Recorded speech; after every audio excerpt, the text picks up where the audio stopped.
مولانا جلال الدین رومی فرماتے ہیں، زندگی میں کبھی بھی اپنے ہنر پر غرور مت کرنا، کیونکہ پتھر جب بھی پانی میں گرتا ہے تو اپنے ہی وزن سے ڈوب جاتا ہے۔ جب آپ ناراض ہوں تو فیصلے نہ کریں، اور جب آپ خوش ہوں تو وعدے نہ کریں۔ میں جس طرح جیتا ہوں اسی طرح اکیلا ہی مر جاؤں گا۔ اکثر لوگ نماز نہیں پڑھتے، وہ صرف بھیک مانگتے ہیں۔ ہر کوئی دنیا بدلنے کا سوچتا ہے، لیکن خود کو بدلنے کا کوئی نہیں سوچتا۔ دل میں برائی رکھنے سے بہتر ہے کہ ناراضگی زہر کر دی جائے۔ خود سے اچھی زندگی گزارنے کا حوصلہ رکھیں، نہ کہ وہ زندگی جس کی دوسرے آپ سے توقع رکھتے ہیں۔ شرمندگی اٹھانے سے بہتر ہے کہ تکلیف اٹھا لی جائے۔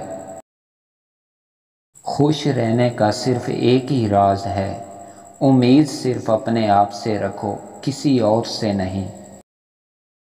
عقل مند انسان اپنے فیصلے خود کرتا ہے، اور جاہل انسان عوام کی رائے پر عمل کرتا ہے۔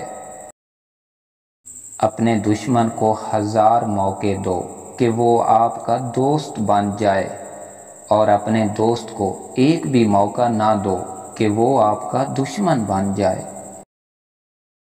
مولانا جلال الدین رومی فرماتے ہیں، دولت قریب آتی ہے تو 5 چیزیں خواب میں نظر آنا شروع ہو جاتی ہیں۔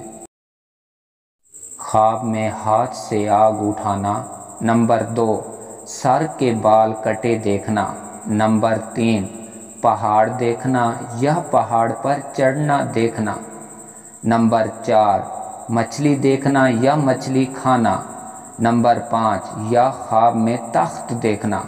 مولانا جلال الدین رومی کہتے ہیں کہ دولت قریب آنے کی یقینی نشانیاں ہیں۔ زندگی میں 3 لوگوں کو کبھی مت بھولنا: مصیبت میں ساتھ دینے والے کو، مصیبت میں ساتھ چھوڑنے والے کو، اور مصیبت میں ڈالنے والے کو۔